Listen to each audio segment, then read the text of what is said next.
This is Disney's Viva Navidad, a street party show at Disney's California Adventure Park that has, for over 10 years, been a key component of the Christmas celebrations of the resort. It's a simple 15-minute look into Mexican and Brazilian Christmas traditions, a very obvious attempt by Disney to court Southern California's Latino population. And it's absolutely delightful. I love it so much. The show is hosted by Donald Duck, José Carioca, and Panchito Pistoles, also known as Disney's The Three Caballeros. I know it seems like a cute little novelty, but what if I told you that this is actually the culmination of an 80-year relationship between Disney and the people of Latin America? Oh shit. Yeah. Oh my god. Oh my god.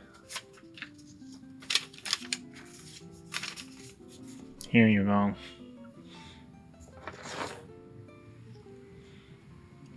This is Tío Rico McPato. It looks like Monopoly, is played like Monopoly, has all the elements, events, and rules of Monopoly, but it's not Monopoly.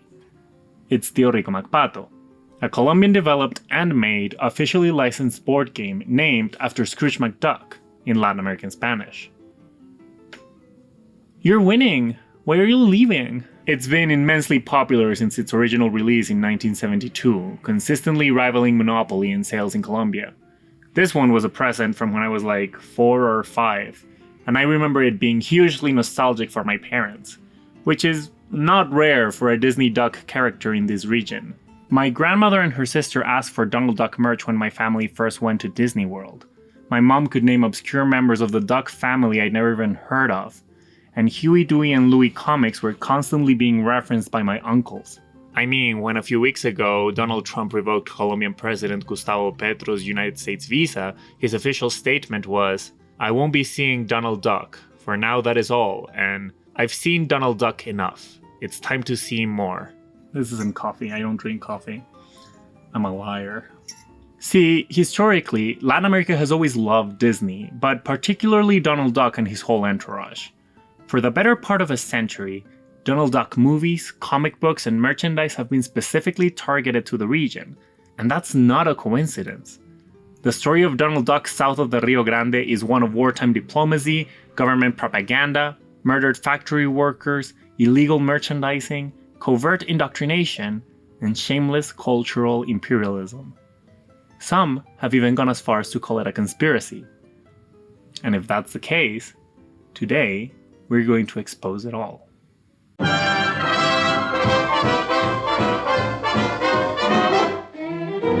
Who's got the sweetest disposition? One guess who? Who never starts an argument? Who never shows a bit of temperament? So, just like Donald Duck, our story begins in the chaos of the 1930s, as the rise of fascism tears at the international order of the Eastern Hemisphere. The instability of Europe and Asia forces the United States to reckon with its self-imposed role as leader of the Americas. So this might be as good a time as any to disclaim that America, as a synonym for United States, poses a bit of a semantic hurdle in discussions of America, the continent. So, outside of direct quotes, I'll be exclusively using United States to refer to the country. In the context of this essay, America will go from the Canadian Arctic to the Patagonia, and you gringos will have to be okay with it. As chronicled in The Containment of Latin America, a history of the myths and realities of the Good Neighbor policy by David Grimm, ever since Spanish and Portuguese colonies in the Americas began to gain independence, the United States made sure to establish itself as a leader in the continent. In the 19th century, the Monroe Doctrine rejected European influence in the New World.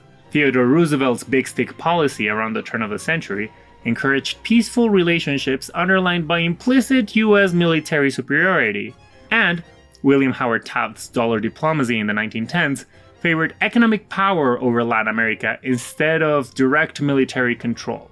Politically, this manifested in the United States essentially exercising police power over its neighbors to the south. Economically, these were mostly just seen as sources of raw materials that should be extracted and taken north. There was no regard for Latin America's needs in either process. By the time that Franklin Delano Roosevelt assumes power in 1933, this approach is clearly beginning to cause some issues. David Green could kinda get it. Latin America reacts somewhat aggressively to the Great Depression. After all, the United States had forced American nations to depend on it economically thanks to Taft's dollar diplomacy. And since it crashed its own economy, it kind of brought the entire continent down with it. It doesn't help that Latin American leaders are becoming more nationalist by the second, with dictators such as Getulio Vargas in Brazil sprouting as a result. The region is, now more than ever, questioning its dependence on foreign powers. Countries such as Bolivia and Mexico nationalized US-owned mining and oil assets respectively, sending waves of panic across US corporations. As Wall Street pundit Bernard Baruch states at the time, the money involved is important, but it is not important compared with something of deeper significance. The ownership, control, and direction of the natural resources such as those are important to America because they bring not only these raw materials, but the profits therefrom, increasing the American standards of living. So yeah, if the US can't exploit Latin America, the US will suffer. No shit. But this is far from the only problem. If the Mexican government permanently takes oil properties over, they will be unable to operate them, but will turn to others to do so. Those others might readily be Japan, Italy, and Germany, who need these raw materials. There is a danger that the fervent anti-United States nationalism in Latin America will allow the also anti-United States Axis powers away into the continent. Roosevelt needs to find a way for the US to maintain economic power in Latin America, all the while keeping them away from fascist influence and from further expropriations. Big stick and dollar diplomacies will not cut it. This all leads FDR to introduce the Good Neighbor policy, a new approach to inter-American diplomacy that aims for a more mutualistic relationship. Roosevelt sums it up as giving Latin America a share. So, basically, tone down the exploitation and allow Latin America to also benefit and profit from United States political and commercial ventures. The Good Neighbor policy requires a very delicate balance, since it has to cater to Latin American nationalism while also harnessing it towards US interest. This will have to inform any sort of US economic or political intervention. For example, the first airline in Latin America was SCATA, the Colombian-German Society for Aerial Transport. Though based in Colombia, pilots were mostly German. So, by way of flying restrictions, the US forces the airline to train more Colombian pilots, which feeds into Colombian nationalism by strengthening national industry. All the while, this increases SCATA's dependence on the United States aviation machinery industry and reduces German influence. And it's very important to counter possible Axis influence in the region. Large diaspora populations such as Germans in Brazil and Chile, Italians in Argentina, and Japanese in Peru can be exploited for easy entry of Axis propaganda into the continent, and both film and radio are used by the Axis powers to promote fascist ideals all over Latin America. To counter that, oh my god, she fell asleep all over the bank. Another Great Depression. To counter this propaganda, FDR establishes the CIAA, the Office of the Coordinator of Inter-American Affairs, appointing oil tycoon Nelson Rockefeller as its head. His job is to combat fascist influence and propaganda in Latin America by way of the United States' own propaganda, cultural diplomacy. And the strategy isn't just for Latin America.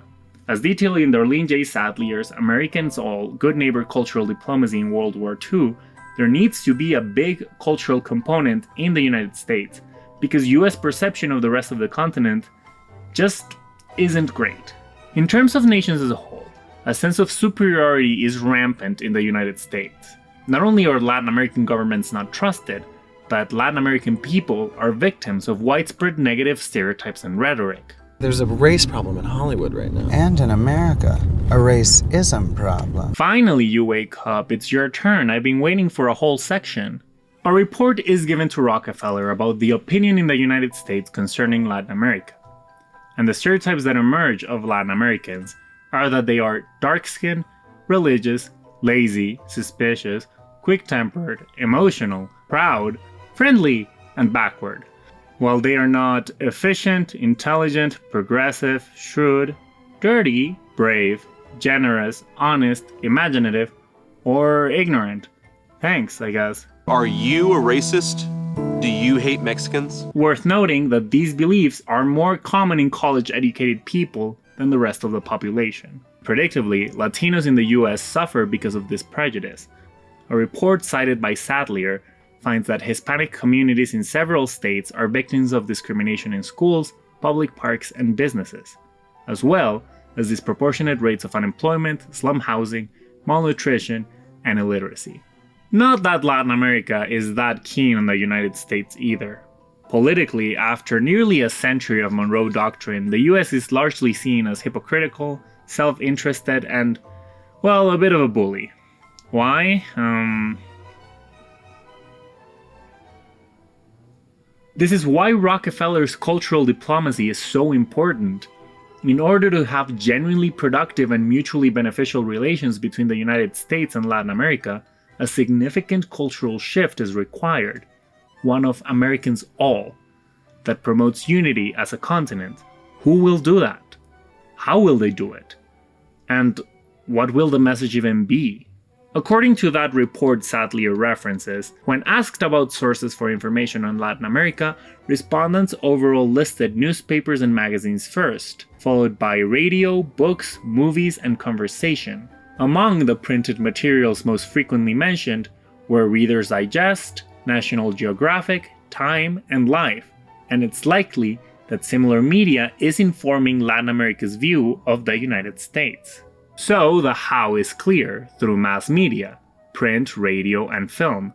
Now, the CIAA has to sort out what US values to export, a sort of packaged American way of life. Sadlier highlights a report that proposes a US credo for the individual Latin American citizen, outlining 4 core beliefs that Latin Americans need to be left with by the CIAA's propaganda. 1. I believe that my best interests are linked with the US. 2. I believe that my best interests will be harmed by the Axis. 3. I believe that the US is going to win the war, although it will be a difficult struggle. And 4. Therefore, I am supporting the US and stand ready to cooperate with the Americas and to make additional personal sacrifices along with the American people so that I can help the US win the war and establish a better world. According to the credo, one of the reasons a Latin American might have to believe their interests are linked with the US is that they like the US way of life, especially its social, political, and economic institutions, its art, literature, drama, and motion pictures. So, we got the how and the what. So, once again highlighting the importance of media and art in this endeavor, who will embody all that?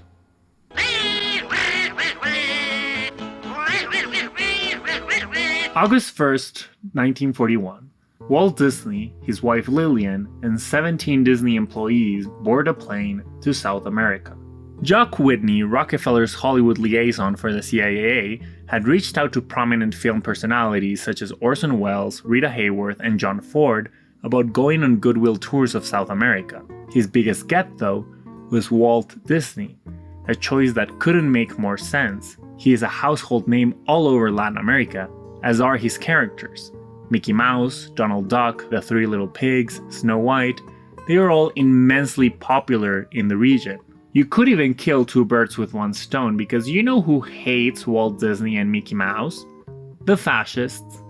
Nazi rhetoric continuously portrays the Jewish people as rats or rodents, bringing disease along with them, with a Nazi journal in 1931 even exclaiming, "Down with the Jewish bamboozlement of the people, kick out the vermin, down with Mickey Mouse and erect swastikas." Despite what some urban legends might tell you, and as you can see in another video of mine, Walt Disney has no interest in fascism and is, in fact, happy to exercise his patriotism against it when asked. And it's honestly a pretty good deal. I was asked by the government to go to South America and kind of a cultural thing, before the, those Nazi days. Yes. And they first wanted me to go on a handshaking goodwill tour, and I said, I don't go for it. I'm not a good handshaker and everything. And then they came back and said, well, you go down and make some films about these countries. I said, well, that's my business. I can do that. The CIA offers him not just a trip for him and his artists to find inspiration in Latin America, but also federal loan guarantees so that he can finance the resulting films. Oh, and also federal mediation to bring the Disney animator strike to an end, as well as an excuse for Walt to escape the ensuing tensions. All he has to do is parade himself around South America in exchange of making more movies and saving his polarized, nearly bankrupt studio. It's not hard to say yes to all that. The goodwill tour of the so-called Walt Disney and El Grupo begins August 1941, and upon first touchdown in South America, a quick refueling stop in the remote Amazon outpost of Belém, it's pretty clear that this is gonna pay off. As studio storyman Bill Cottrell recalls, there were hundreds and hundreds of school children there to greet Walt. They knew who Walt Disney was. They might not have known who the president of their own country was, but they all knew Walt Disney. Hola. Mija, la carne de burro no es transparente. I'm kidding, you can do whatever you want. Officially speaking, the US government is investing in propaganda films, and that's going to take a while. But for now, the presence of Walt Disney alone is more than enough. Lillian Disney says that he's more recognized and fussed over in South America than in his own country. So what better ambassador? Of course, it's key that at no point he looks as such. The CIAA is insistent that Walt's tour be perceived as a creative endeavor, not a government operation, in order to avoid wariness against propaganda, which, it was. The Disney party practically arrives at Rio de Janeiro as if this were a diplomatic visit, with dictator Getulio Vargas personally welcoming Walt Disney. And just like the US selects who gets to represent them, Brazil's Department of Press and Propaganda guides Disney's visit and decides what they get to see, which is a modern nation. As a Disney artist claims, their colorful past, the old buildings, colonial towns, and native styles are, of course, distinctive. But they don't want us to see that. They're proud of their present and future. Brazil's more traditional and folkloric aspects are officially relegated to the stages of the Urca Casino, where the Disney entourage can see a more controlled and white picture of what the Vargas Estado Novo regime has decided Brazilian culture is. More on that later. Extra-officially, however, the wife of the man assigned to the Disney team takes them to the less presentable side of Rio, such as to the Afro-Brazilian Candomblé festivals. The artists participate in these without any delegation there to mediate or cameras to publicize it. So despite the controls from the US and Brazil governments, there is a genuine cultural exchange going on. The next stop in the tour is Argentina, where famous illustrator Florencio Molina Campos meets with Walt. His costumbrismo art about the Pampa region and its gaucho culture inspired the Disney artists and give context for their visit to the Pampa. Walt Disney himself dresses in traditional garb, dances with local dancers, and rides horses with real gauchos. Everywhere he goes, Walt Disney is received with fanfare, both from the governments and the people. In order to welcome Walt to Montevideo in Uruguay, all schools declare half a day off so that kids can go see him.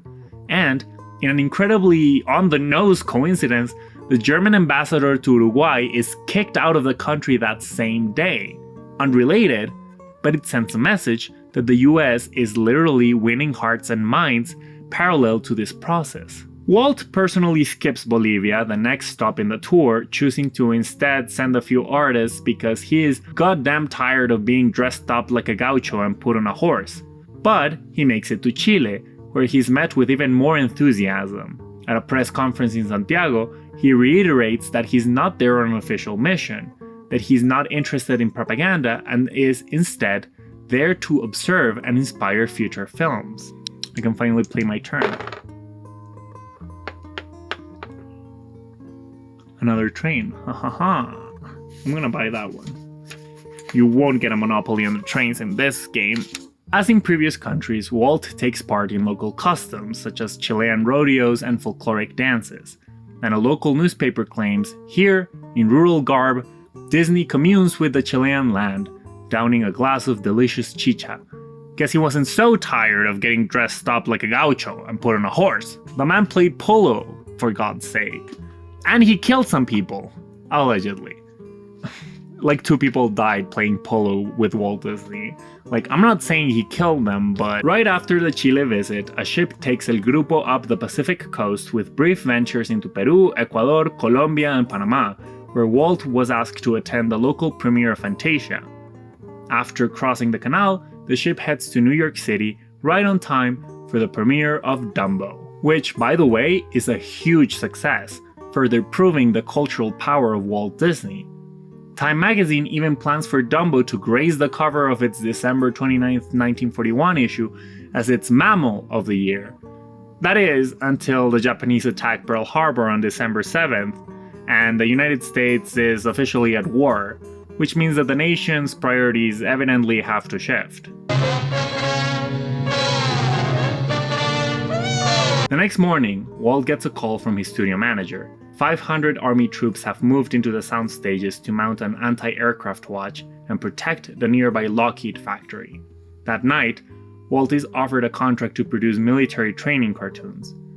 This huge deal with the US government effectively makes propaganda Disney's main business for a few years. In fact, in comparison, the Latin American films in production are the least propagandistic and most artistic of the bunch. To introduce this particular initiative, a short film, South of the Border with Disney, is released to educate audiences on the studio's work with the CIA.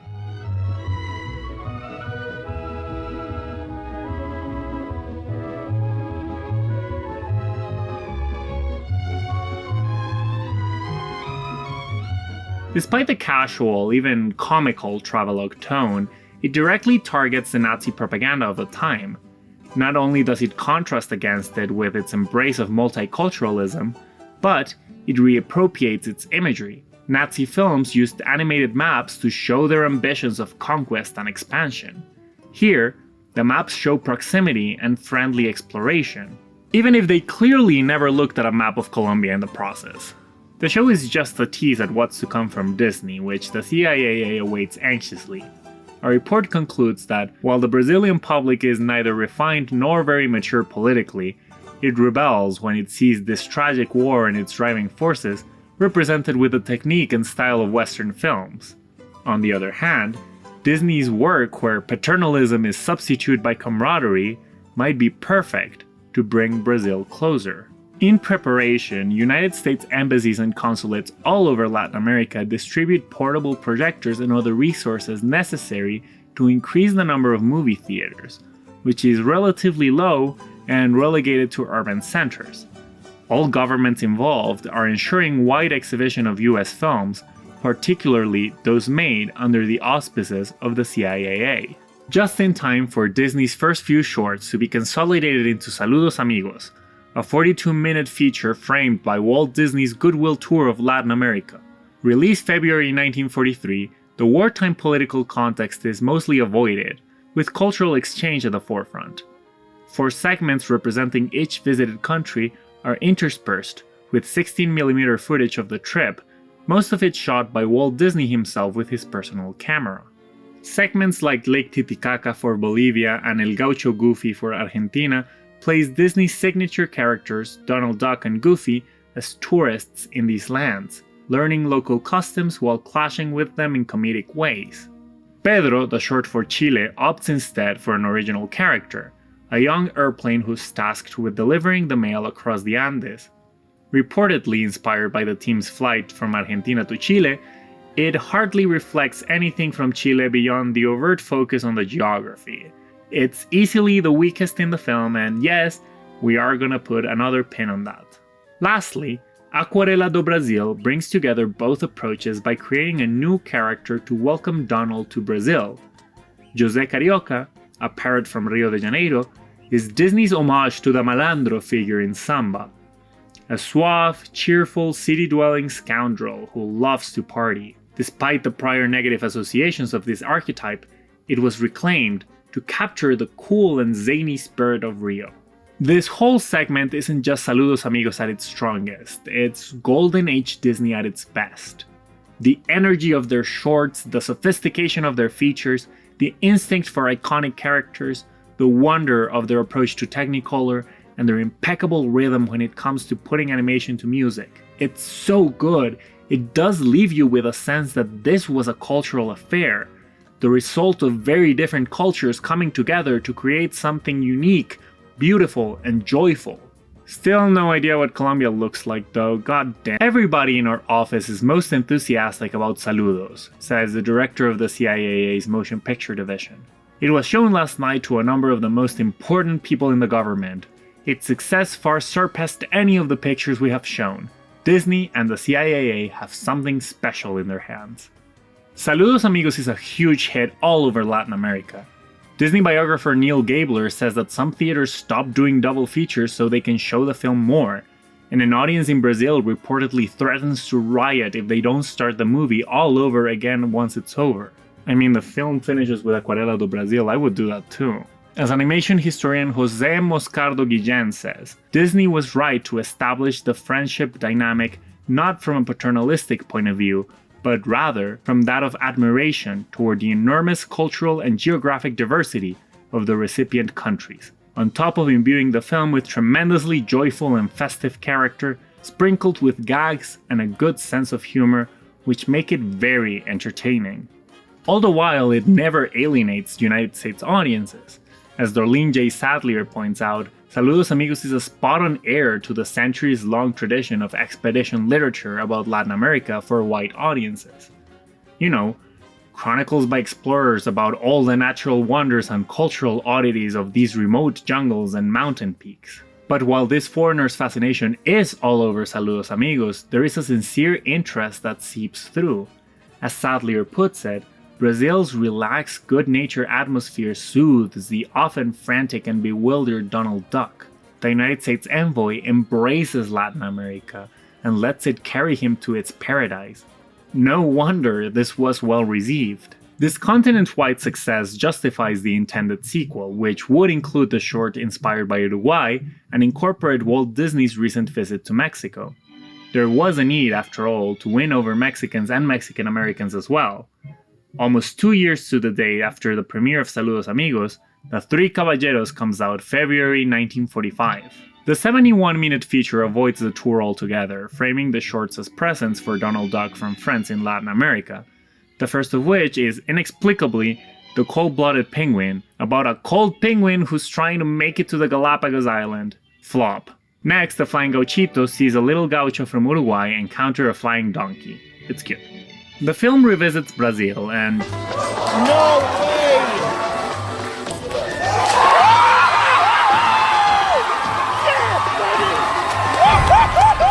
José Carioca takes Donald to Bahia, where they dance with Aurora Miranda, who Donald kinda thirsts over.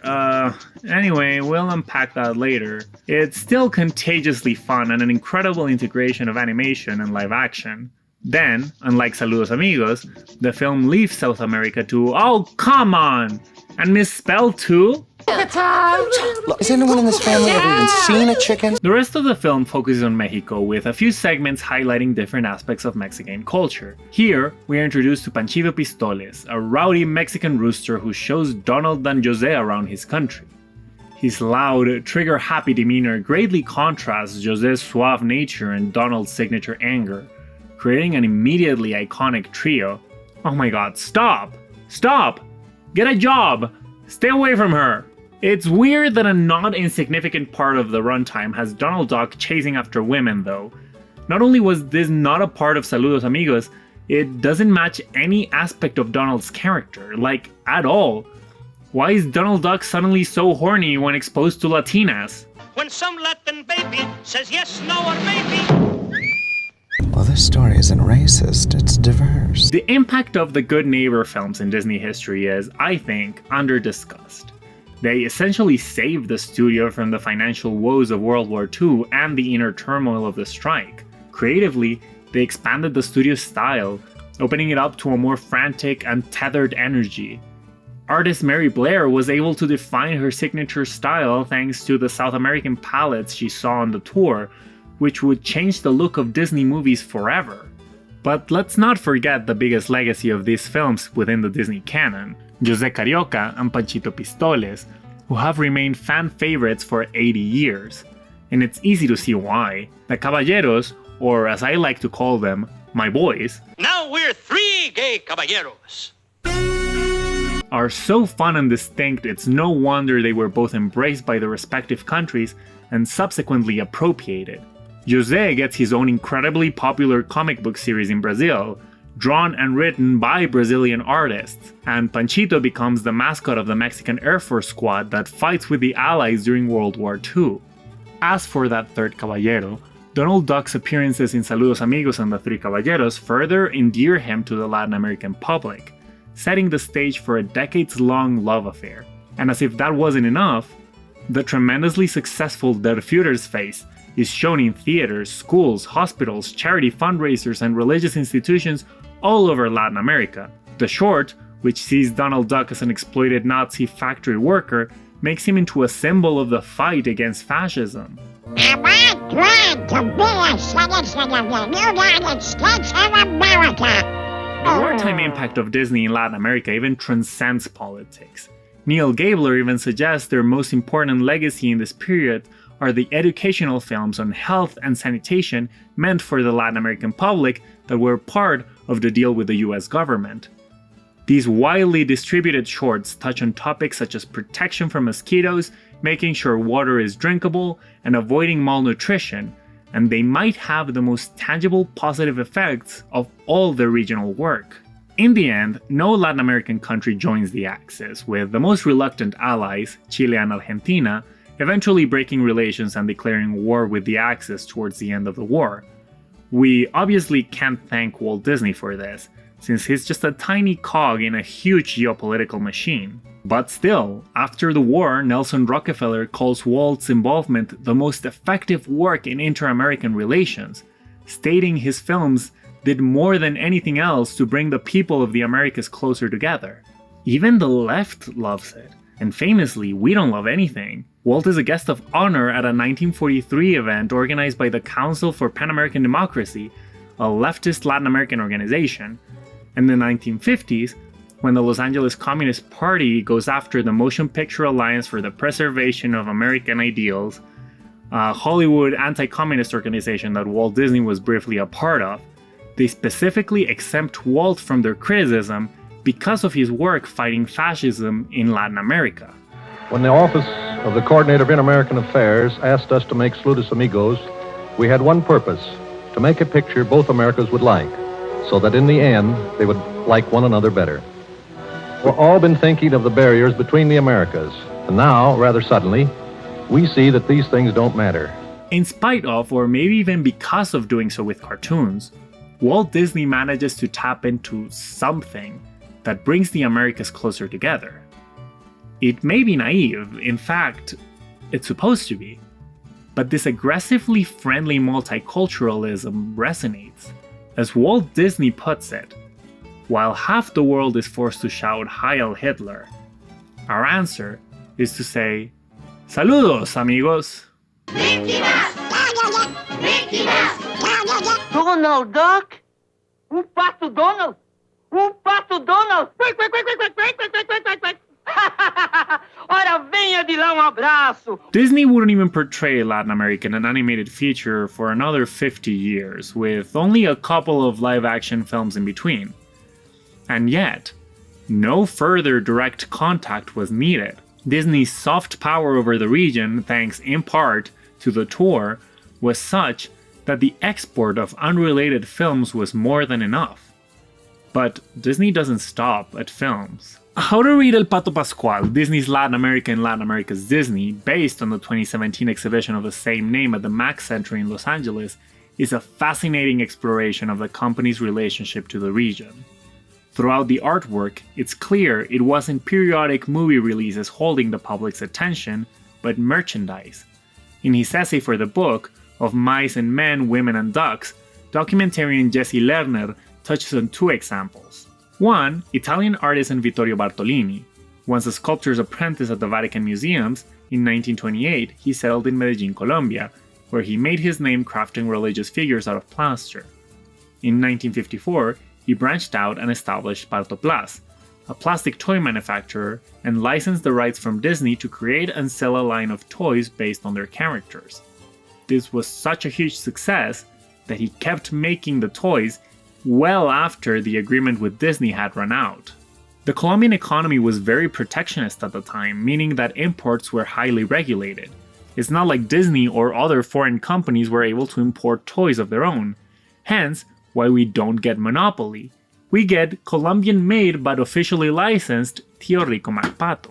Lerner's second example is Mexican beverage company Refrescos Pascual, which used a familiar-looking duck as the mascot to their line of juices from the 40s to the 80s. I got conflicting sources on whether or not they ever licensed the likeness, but that's besides the point.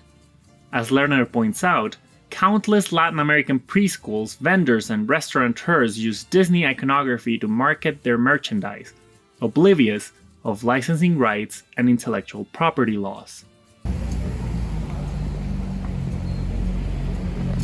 But Disney was still making bank with some official merchandise. Before Disney ventured into international television, and before a lot of Latin America could even afford TV sets, comic books fulfilled the demand for serialized storytelling. At a very low price per magazine, kids from anywhere could venture into the wonderful world of Disney, further endearing themselves to the characters and following their journey every week. Honestly, you can't come up with better indoctrination. As Marxist art and comics historian David Kunsel put it in 1980, the names of the presidents change, that of Disney remains. 62 years after the birth of Mickey Mouse, 24 years after the death of his master, Disney's may be the most widely known North American name in the world. He is, arguably, the century's most important figure in bourgeois popular culture.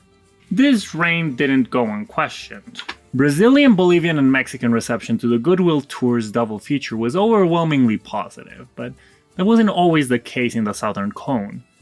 In Argentina, for example, Florencio Molina Campos was reportedly quite disappointed with El Gaucho Goofy, which is understandable given the overt focus on Goofy's hijinks over actual gaucho culture. But the most disillusioned was the Chilean public. Upon the release of Saludos Amigos, a Chilean magazine ran the headline, "Walt Disney didn't forget Chile," which implies quite a lot of excitement surrounding the results of his visit. However, while Brazilians were going crazy over José Carioca, Chile low-key hated Pedro the Airplane. Nunca había visto tanta caca junta. And who can blame them? As my friend Alan said, Brazil got this cool cigar-smoking, suave parrot, and Chile got a fucking airplane. That same magazine tried to spin the short as a celebration of Chilean contributions to commercial aviation and blah blah blah. It was clearly a reach. As a different publication would write, when Saludos came out, our spectators did not hide a certain disillusion for the episodic character Chile played in this succession of South American postcards. ¿Qué está haciendo, amigo? Primero, no soy su amigo. The film's use of Chile as merely a backdrop, its landscape, not its culture, being the only thing that seemed to capture Disney's attention, hinted at something darker than the cheerful tone would let on. Was it disinterest? Worse? And so, almost as if getting back at this light, it's Chile that eventually produces the first anti-Disney manifesto. It's 1971, and Salvador Allende has just become president of Chile, the first socialist elected to presidential office in South America. This is supposed to be just a little simple bit of election rigging! Fuck! A new future, beyond the control of the United States, is in the horizon for Chile. And two Marxist academics want to usher this in by bringing down the most enduring symbol of US hegemony, Donald Duck. Mr. Dog. Yes? Mr. Dog. Why are you avoiding me? I just need to talk about your activities in Latin America in the 1940s. Mr. Dog! Para leer al Pato Donald by Ariel Dorfman and Armand Mattelart, later published in English as How to Read Donald Duck, is a comprehensive look through a Marxist length at what exactly is being imported into Latin America along with the Disney comics. In Donald Duck, beloved goodwill ambassador, Dorfman and Madelard find a capitalist envoy of the empire sent down to conquer hearts and minds at their infancy. Disney has been exalted as the inviolable common cultural heritage of contemporary man. His characters have been incorporated into every home.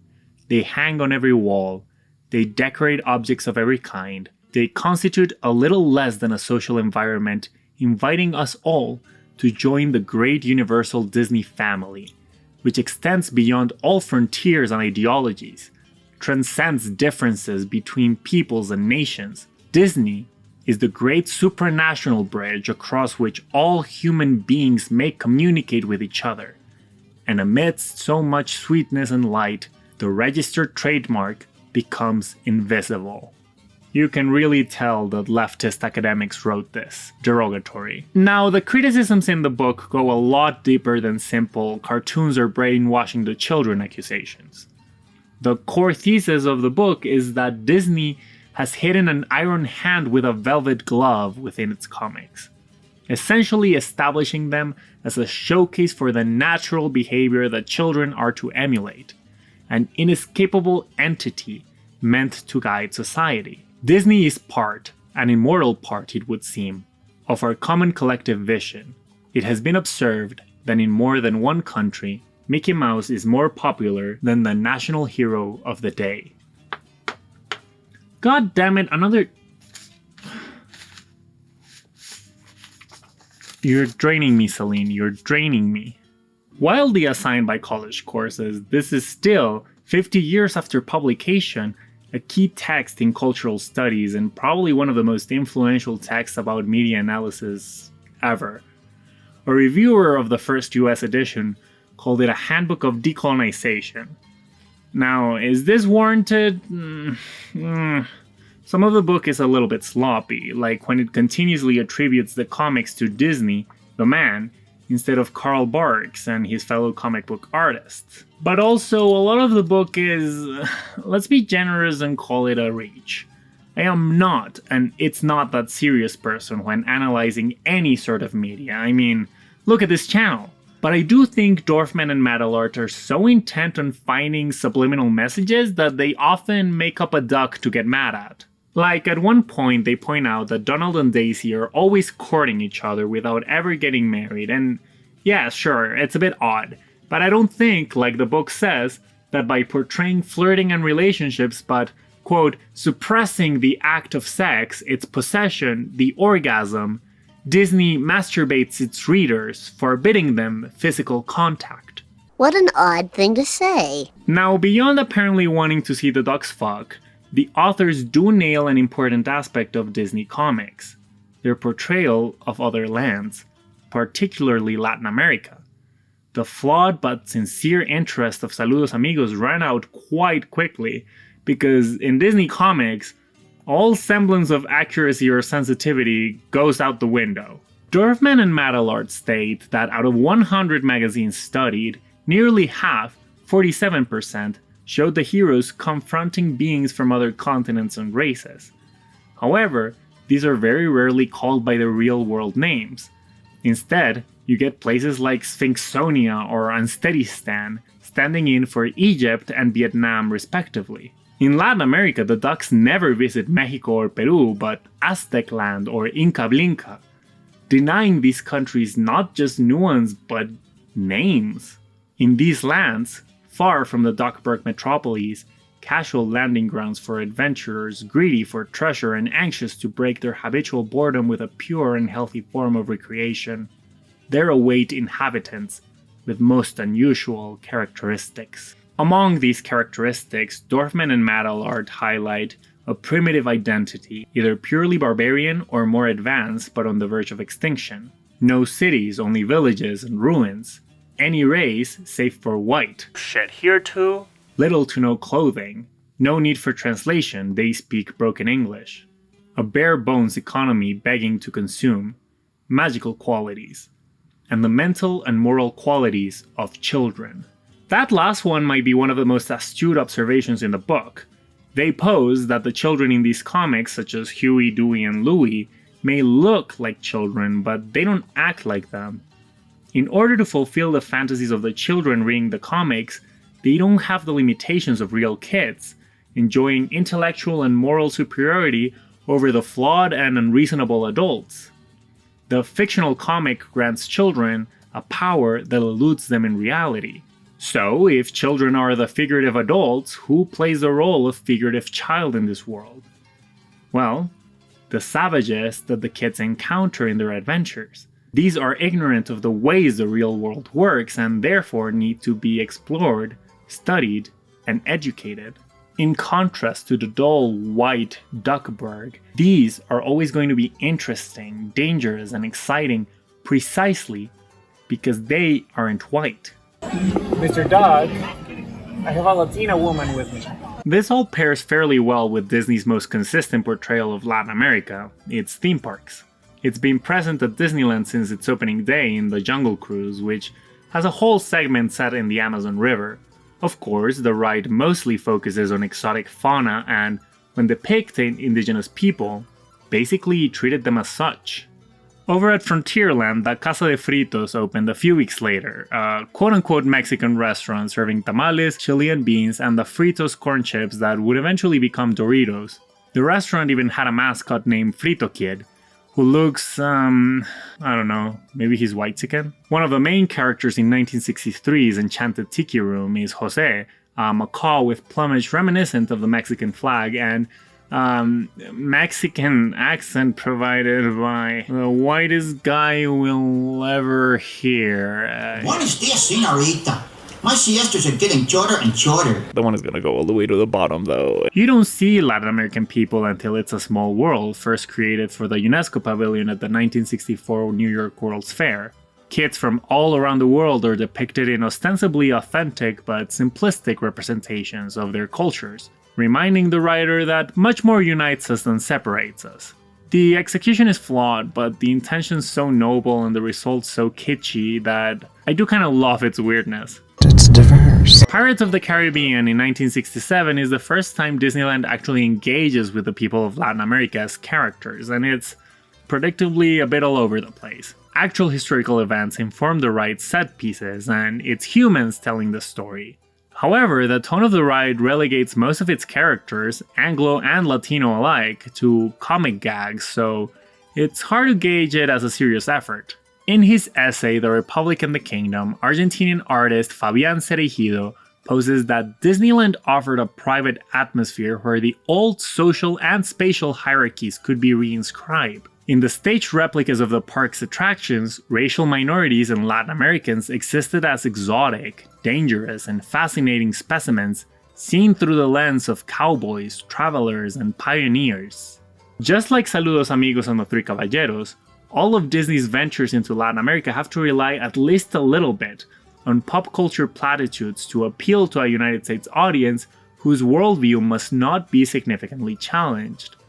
As Dorfman and Madelart say, Disney does not invent these caricatures, he only exploits them to the utmost. By forcing all people of the world into a vision of the dominant national and international classes, he gives this vision coherency and justifies the social system on which it is based. In his essay Macho Mouse Remix, Mexican artist Rubén Ortiz Torres recalls his experience visiting Disneyland as a kid, succinctly describing the aforementioned Frontierland as a border town where all Mexicans were absent, apparently, except for my family who, without sombreros or serapes to distinguish us from anyone else, went entirely unnoticed. Basically, Disney had always, in its movies, its theme parks, and its comic books, symbolically pillaged Latin America for material in the guise of cultural exchange, just like how Scrooge McDuck extracts gold and artifacts and treasures from Aztec land or Inca Blinka. Wow, that does not sound right. Disney and McDuck then curate these materials, exhibit them for a wide audience, and enrich themselves. Why? Because, since the noble savage is denied the prospect of future development, plunder never appears as such, for it only eliminates that which is trifling, superfluous, and dispensable. Unbridled capitalist despoliation is programmed with smiles and coquetry. Poor native, how naive they are. And since they cannot use their gold, it is better to remove it. It can be used elsewhere. Quoting this leftist intellectual prose is gonna kill me. Add to this the fact that Scrooge McDuck's obsession with money is not only normalized but made harmless by way of his eccentricities. Therefore, what Dorfman and Madelart argue is that Disney comics essentially implant the idea that this greedy foreigner's exploitation is okay, actually, into the minds of Latin American and other third world children, as a means to make them more docile to whatever United States imperialists may arrive. Does this hold water? Stick around. What's undeniable is, I think, what Maria Belén Calvache and Daisy Tufino Villacrez conclude in their essay, South America, an imaginary built by Disney, that this image constructed by Disney reduced to its minimum expression the rich and complex diversity of Latin America. Is there a way to escape this messaging? Is genuine cultural exchange within power imbalances possible? Or is it forever doomed, as Belén and Tufino say Disney's work was, to support dynamics of domination, subordination, and social, cultural, economic, and political erasure?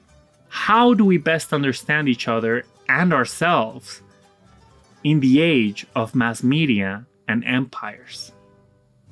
God save the little duck, vaudeville and variety. Los Angeles, June 3rd, 1943. White members of the US Armed Forces harass a group of young Mexican Americans who are forced to defend themselves. This soon escalates into urban warfare. In what will come to be known as the Zoot Suit riots, thousands of white men, military and civilian alike, assault Latinos, African Americans, Filipinos, and pretty much any minority who adopts the Zoot style, often stripping them of their signature suits. The police not only defend the perpetrators, they participate in the attacks. The LA County Sheriff's Office official statement attributes the supposed violence of Mexicans to their bloodthirsty Aztec ancestors. Basically, their violence is biological. One cannot change the spots of a leopard. As Orson Welles put it when reporting on this, we pause for station identification. This is not Radio Berlin. It is the Foreign Relations Department of the Sheriff of Los Angeles speaking. It's no wonder that the CIA realizes the good neighbor policy also demands they improve US-Latin American relations at home as much as abroad. If not, the United States could easily slip into a Nazism of their own. 80 years later, that same machine of hatred is firing at full capacity, fueling a fascist regime where Latinos are one of the main targets of state violence. In this current age of inter-American tension, it's easy to look back at the efforts of FDR and Disney and the CIA as quaint, naive, or even pointless. In general, the legacy of the good neighbor policy is very complex. It arguably did help guard off Axis influence in the region, but at a cost. The thing about solely uniting everyone against an enemy is that, should that enemy be defeated, you'll probably need a new one. And instead of strengthening the Americans all approach of the policy, the United States found a new enemy once the Nazis were gone. World War II wasn't even over before the US began to introduce severe anti-Soviet and anti-communist talking points into inter-American diplomacy, which would come to have extremely tragic consequences. It didn't help that despite dropping the big stick policy, the United States now exercised an even stronger economic hold over the continent. You can help a country's economy by making them the source of your wartime needs, but their economy will still need you once war is over. As David Green puts it, Latin America emerged from the war years disorganized, dislocated, undersupplied, undernourished, and underprotected in the face of the vastly strengthened United States economic system. Green quotes economist Merrill Kling, who said that economic colonialism promotes political instability, which detracts from the power of reliable diplomatic allies of the United States. But while the achievement of political stability would augment the power of the Latin American states, the elimination of a status of economic colonialism may diminish the diplomatic reliability of their governments. and the dilemma has never been publicly acknowledged by the United States Department of State. So it seems that political instability is sort of a necessary byproduct of US economic power over its allies. That's a dangerous bet to make. But don't worry, because the US has a backup should this instability lead to unwanted political unrest. As Green mentions, the US planned to deal with possible turns to communism or socialism by acquiring a monopoly on military goods and therefore holding political leverage over Latin American military establishments. This way, even if the left somehow ascended to power anywhere, they could be held back by either a lack of US military support or September 11, 1973. Commander-in-Chief of the Chilean army Augusto Pinochet successfully leads a coup d'etat against socialist President Salvador Allende, who is cornered into suicide. This, with the support of US Secretary of State Henry Kissinger and the CIA as part of Project Fuehrer. In a report by the New York Times, a former neighborhood council leader in Santiago describes how, after Pinochet's coup, he, like his neighbors, ripped down the socialist calendars and slogans that hung on the walls of his two-room wooden shack. In their place, he put up some posters of Donald Duck and Mickey Mouse. There's a reason why, after the Zoot Suit riots, the Office of War Information asked Walt Disney to conduct a poster contest for Mexican Americans in the United States. His approach, that of joyful and somewhat culturally informed coexistence, was seen as the most effective and endearing people from different nations to each other. A report by a Latin American official highlighted the work of the motion picture division of the CIAA, stating that never have so many Latin Americans felt the United States closer, friendlier, and trustworthier. We have welcomed the United States Wartime Information Program. We have not balked at United States propaganda. Now let us turn this motion picture war weapon into a peace instrument for progressive and cultural education. Disney's seemingly apolitical characters essentially became synonymous with the United States. Mickey Mouse, Donald Duck, they were those good neighbors to the north, always curious about Latin America and willing to lend a hand if possible. Those are the faces the US-backed military dictatorship wants to see on your walls. Or else. Now, despite it being in the title of this video, I've mostly avoided mentioning cultural imperialism by name. I wanted it to be the subtext throughout, to play into what people watching probably already know it to be, something along the lines of what John Tomlinson defines in Cultural Imperialism, a critical introduction, as the use of political and economic power to exalt and spread the values and habits of a foreign culture at the expense of a native culture. I don't have that book, I had to read it in a PDF, I'm sorry I can't show it to camera. That perfectly describes Disney's Good Neighbor films and comics. Through political and economic power, the United States exalts and spreads US values by assimilating them into Latin American culture through Disney characters. That's the accusation by Dorfman and Madelart. Seems simple enough so far, but cultural imperialism is actually a very nebulous concept, because in real life, neither the causes nor the effects are easy to single out. For example, the second most famous project by the CIAA's motion picture division is one that didn't even get to exist. Famous filmmaker and notable Jose Maria Luna crush, Orson Welles, was also recruited by the CIAA to make a film in Brazil.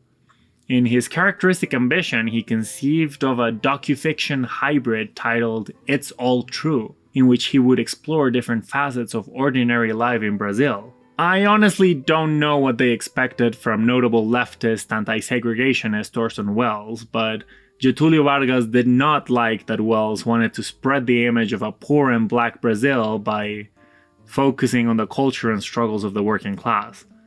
It just did not align with the image that either the US or Brazil wanted to spread, because both states benefited from convincing the people of the US that Brazil was white.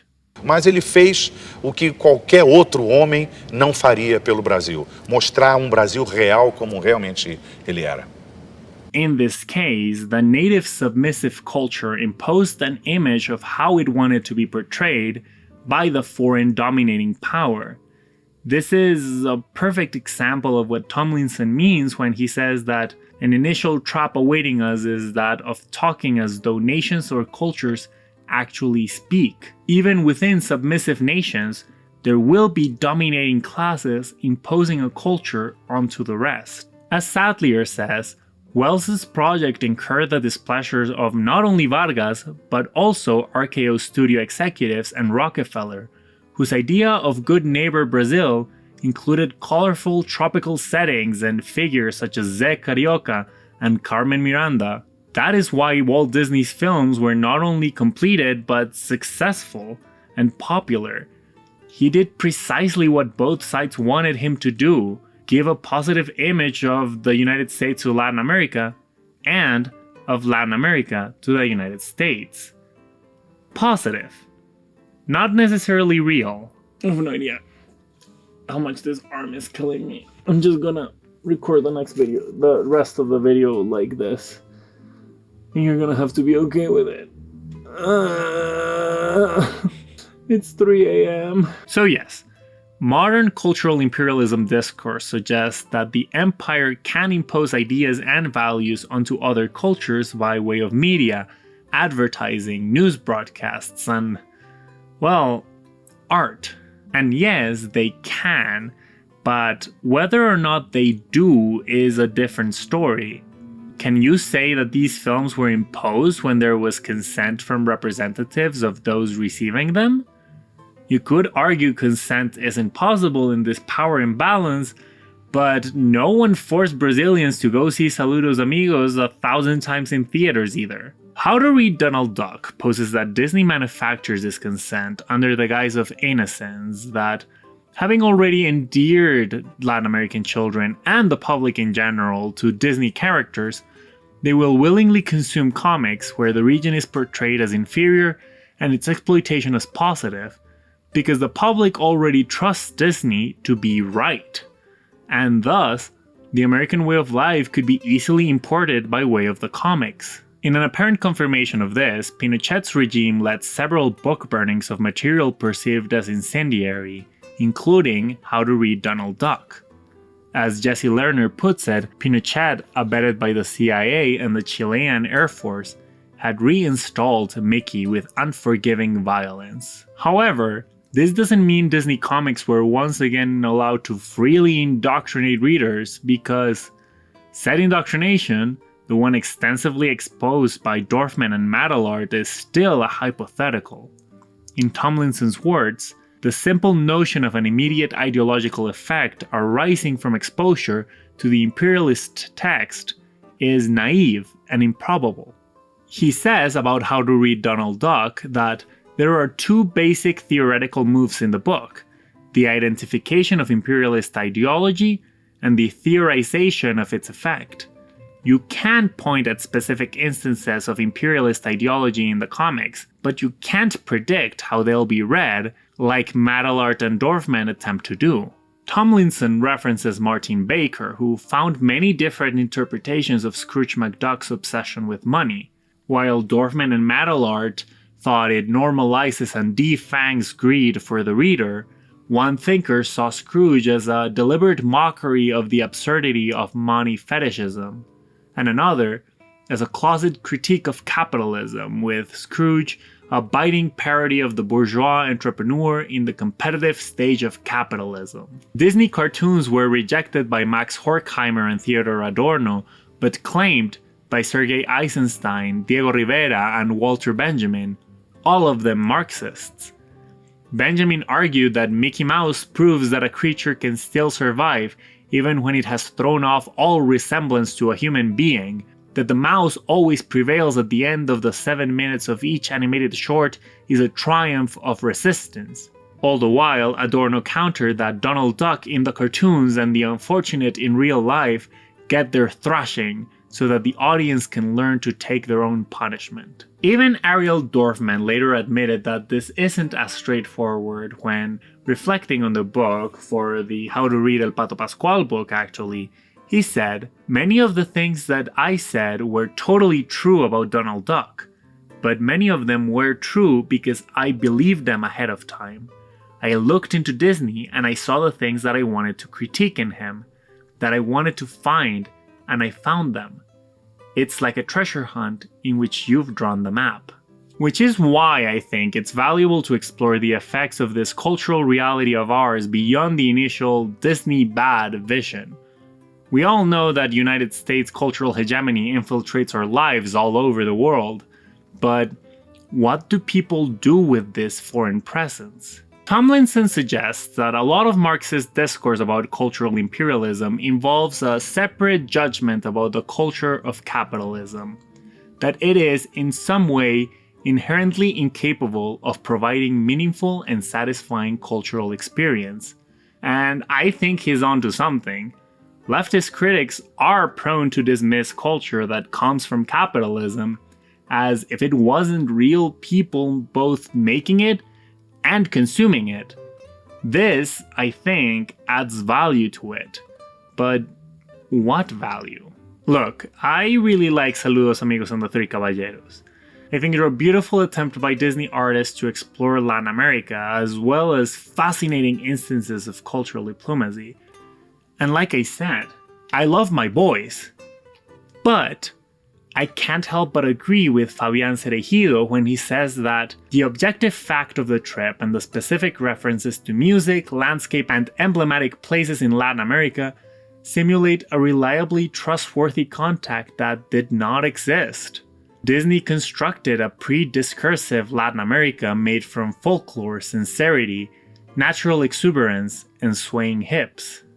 Disney's more recent efforts have looked to better engage with their Latino audience. The Emperor's New Groove, set in the Inca Empire, isn't particularly interested in the culture beyond set dressing. However, it was the first Disney movie to be simultaneously released in English and in Spanish in the United States, in order to better reach said audience. Pixar's Coco in 2017, on the other hand, delved deep into Mexican culture to tell a story that felt authentic. Not just any story in Latino drag. Not only did the team visit Mexico for research like Walt once did, Mexican-American screenwriter Adrian Molina was promoted to co-director to help helm the film. The result is honestly beautiful and deeply moving for those within and without the culture. Later in 2021, Disney's Encanto did something similar with Colombian culture, about which I can actually speak with some authority. It's not just a story set in Colombia, but as I explored in a previous video, the setting informs the film thematically, touching on actual Colombian history and tradition to deliver a story that honestly couldn't have taken place anywhere else. Meanwhile, in the parks, the Jungle Cruise removed its racist caricatures of natives in 2021. The Casa de Fritos gave way to the much better Rancho del Zócalo in 2001. The Enchanted Tiki Room, well, that one remains unchanged. Disney, get Jaime Camil to dub over Jose, now! Are you a racist? Do you hate Mexicans? I even argue that Disney's first genuine attempt since the war to engage with one of the many cultures of Latin America was in the parks. Epcot's Mexico Pavilion in 1982. It aimed to educate, it built itself in authenticity, and it was populated by actual Mexican people. It even has a ride now starring the Three Caballeros as if revisiting their wartime diplomatic role. However, a problem persists. Epcot, by design, still codifies complex civilizations into easily digestible pieces that are easy to commodify and therefore sell. This. Then we'll travel to Mexico. They're all meant to become the main image of the cultures in question. As Dorfman and Madelart put it, civilizations can only purchase immortality in the eyes of the empire by submitting to its image of them. Ancient cultures have to be Disneyfied in photograph or drawing in order to come back to life. You have to be buried alive in order to survive. So yeah, I love Encanto. It meant a lot to me to see my culture elevated to the level of Disney classics and timeless fairy tales. I also adore Coco and Viva Navidad.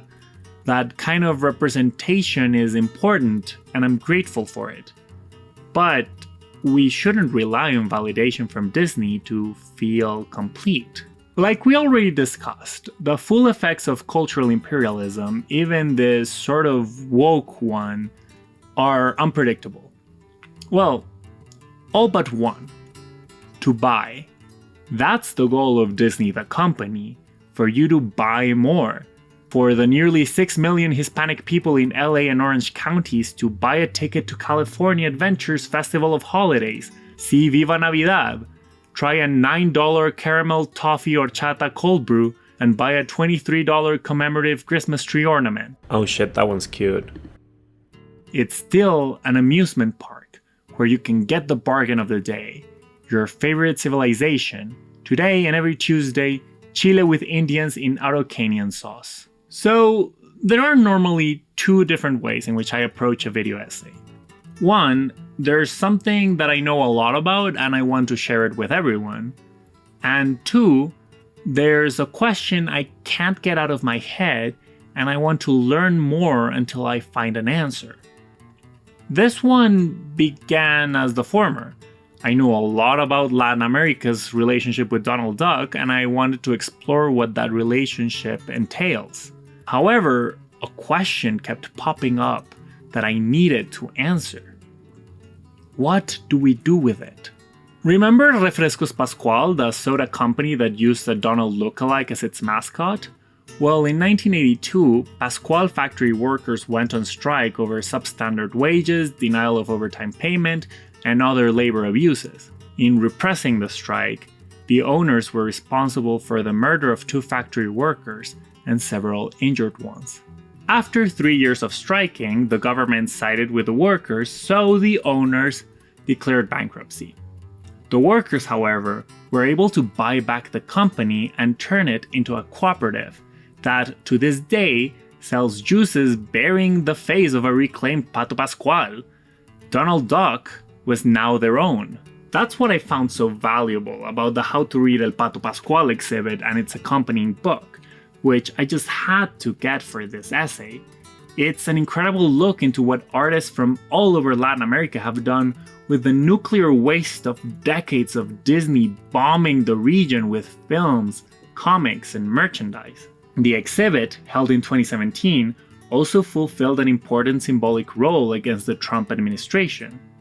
As featured artist and curator Rubén Ortiz Torres puts it, now Panchito Pistoles, the parrot Zé Carioca, and the real Donald Duck are fighting for the Guevarist and Bolivarian dream of uniting and liberating America in its resistance against an imposter Donald.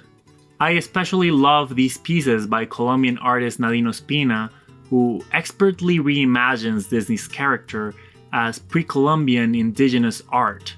Donald Duck, Mickey Mouse, Scrooge McDuck, they become timeless parts of our history, divorcing them from their US origins and turning them into immemorial relics. They are irreversibly present in our lives, but that doesn't mean a corporation gets full ownership. Like ancient heritage, they belong to humanity. In the book, Ortiz Torres quotes a famous refrain: "Ladrón que roba ladrón tiene 100 años de perdón." It's no crime to steal from a thief. However, as omnipresent as Disney might seem, I don't want to make the mistake of assuming that this is all there is. Our imaginations are undeniably influenced by the situation, but fortunately for us, unlike oil, lithium, or gold, imagination is not a resource you can control. This may look like a monopoly, be played like a monopoly, have all the elements of a monopoly, but it's not a monopoly. It's just Tío Rico MacPato. Famously, general Chilean disappointment with Pedro the Airplane inspired cartoonist Pepo to create Condorito, an anthropomorphic condor that became an iconic comic book character throughout all of Latin America, one that was entirely the region's own. This ties into the admission by Ariel Dorfman that he had underestimated people's creativity and imagination under capitalism, that the perceived power of Donald Duck wasn't actually stronger than his readers. The stories were told with the stories that Disney had told, but we twisted them in a different direction. I didn't give enough strength to the capacity for cultural resistance that there is. Of course, now in the world there continues to be cultural resistance. It's difficult to find, but there is no revolution and no change if you can't dream of a different reality. Why is it that people keep on dreaming these things? Why do they keep on dreaming of freedom?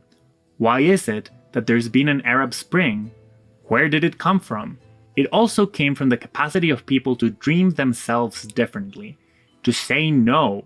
What you people in power are saying that we should be, we will not be. We will not continue to allow you to define us. I hope that if I've managed to get across anything, it's that our art matters. Donald Duck helped, even if just a little, to win a war once. So art may not be the only weapon that brings down oppression. It really isn't. But it's key in creating the new world that will come after it. We too have the capacity to combat imperial hegemony.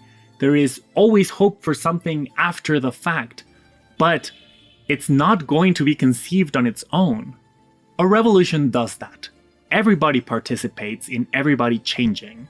Writers are like the fertilizers of that land, so that we can express ourselves together. Ernesto Cardenal said it very well. You will write the constitutions of tomorrow with the love poems of today. I believe that. I feel as if I'm writing the love poems of today, but the constitutions of tomorrow. I mean constitution not only in the sense of legal documents, but the constituent documents. What constitutes us, our constitutions. The American people, the ones from My America, the one that goes from Mexico to the Patagonia and, sure, north too, are under attack. But there is cultural resistance out there. And our mission, should we choose to accept it, and we really should, is to take part in it. All of us, together. La división de América en nacionalidades inciertas e ilusorias es completamente ficticia. Por eso, brindo por una América unida.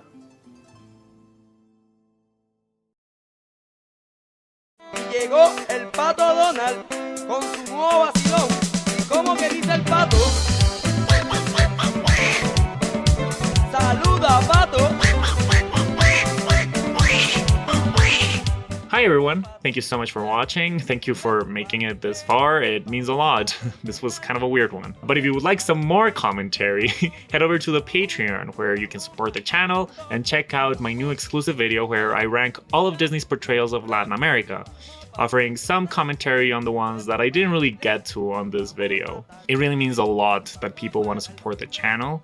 I couldn't do this without the continued support from the Patreon. So thank you so much, Kevin, for your continued support, as well as to everyone whose names you see on screen now.